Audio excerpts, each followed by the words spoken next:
دوستو زندگی بالکل سیدھی نہیں چلتی.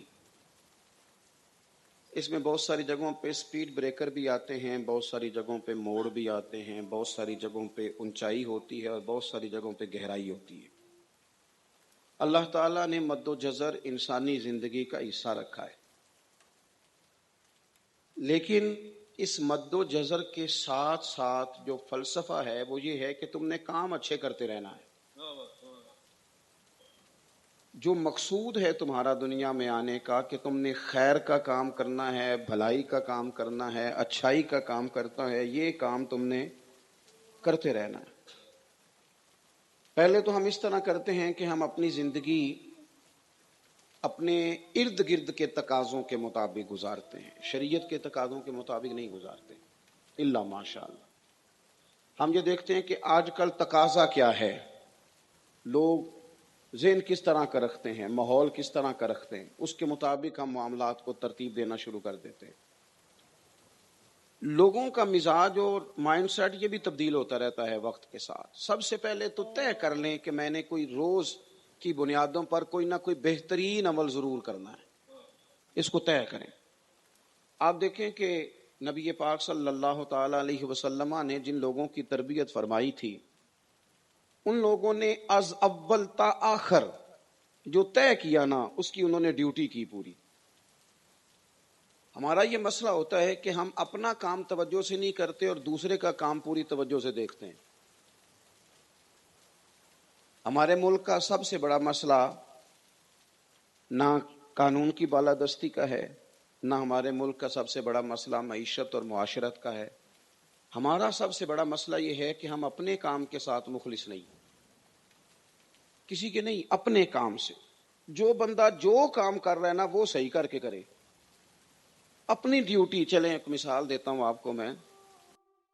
یہ مسجد کی تعمیر کرنے والا اگر اس کو صحیح کر کے تعمیر کر دے، بس وہ اپنا کام صحیح کرے، تو جتنے لوگ اس میں نماز پڑھیں گے ان سب کے لیے آسانی ہو گئی، ان کے لیے آسانی ہو گئی. کپڑا بنانے والا صحیح بنائے تو لوگوں کے جسم کے ساتھ وہ کپڑا انہیں راحت پہنچائے. سینے والا اگر صحیح کر کے سی دے تو سوسائٹی میں لوگوں کو کوئی جوڑا زیادہ دیر تک اس کے اندر وقت گزارنے کا موقع مل جائے. ہم اپنا اپنا کام صحیح کرنے لگ جائیں تو لوگ سکون میں آ جائیں. ہم چاہتے ہیں کہ سامنے والے کے کام میں دخل اندازی کریں، تو ٹھیک کر بھئی، تو اسے رہنے دینا. نبی پاک صلی اللہ تعالی علیہ وسلم نے صحابہ کرام علیہم رضوان نے جب پوچھا تھا نا کہ قیامت کب آئے گی، وہ ایک تفصیل ہے بخاری میں اس حدیث کی، اس تفصیل میں نہیں جاتا، تو عرض کی حضور قیامت کب آئے گی؟ فرمایا جب امانتوں کو ضائع کیا جائے. تو عرض کی یا رسول اللہ اس کا معنی کیا ہے؟ تو نبی پاک علیہ السلام نے فرمایا جب عہدہ اس کو دیا جائے جو اس کا اہل نہ ہو. نااہلوں کے پاس جب عہدے آئیں گے تم قیامت کا انتظار کرنا. جو لوگ جس منصب پر ہیں جب وہ کام ہی نہیں کریں گے. ایک تو اپنا کام توجہ سے کرنا ضروری ہے. آپ جو کام بھی کرتے ہیں اس میں دیانتداری کا مظاہرہ کریں، اس کو صحیح کر کے کریں اور کرتے رہیں. حضرت موسیٰ کلیم اللہ علیہ الصلوۃ والسلام، صوفیاء نے اس روایت کو لکھا ہے، بالخصوص مکتوبات 2 صدی میں بڑے خوبصورت انداز میں موجود ہے. حضرت موسیٰ علیہ السلام کو نا اللہ کی طرف سے ایک حکم ہوا کہ اس بستی میں جو سب سے نیک آدمی ہے نا اسے ڈھونڈ کے لائے. میرا خیال ہے یہ حکم ہمیں ملتا تو یا میں نیک نکلتا یا میرے پیچھے جو ہاتھ باندھ کے چلتے ہیں وہ نیک نکلتے، باقی نہیں کوئی. اللہ ماشاءاللہ، یہ کیسے ہو سکتا ہے کہ کوئی اور بھی نیک ہو؟ حضرت موسیٰ اللہ کے نبی ہیں. اب مجھے بتائیے جسے حضرت موسیٰ علیہ السلام نیک کہیں گے وہ کتنا کو نیک ہوگا؟ اور پوری بستی میں سے چنا ایک بندہ جناب کلیم علیہ السلام نے اللہ کے حضور پیش کیا، مالک یہ سب سے نیک ہے. اب حکم ہوا کہ اس نیک کے ذمے لگائیں کہ بستی میں سے سب سے گناہگار ڈھونڈ کے لائے. اب یہ کام میرے اور آپ کے ذمے لگتا تو سارے گناہگار تھے، کوئی شے ٹھیک ہے ہی نہیں سرے سے. جس سے بھی آپ سنیں گے اس کے پاس کوئی منفی خبر ہی ہے، اللہ ماشاءاللہ. جو سب سے گناہگار ہے اسے ڈھونڈ کے لائیں. تو حضرت کلیم علیہ السلام نے حکم دیا، فرمایا بھائی تم نہ بستی میں سے سب سے گناہگار بندہ ڈھونڈ کے لاؤ. تو اس نے عرض کی حضور یہ کام بڑا مشکل ہے، میں نہیں کر سکتا، میرے والا نہیں. فرمایا نہیں آپ نہیں کرنا ہے.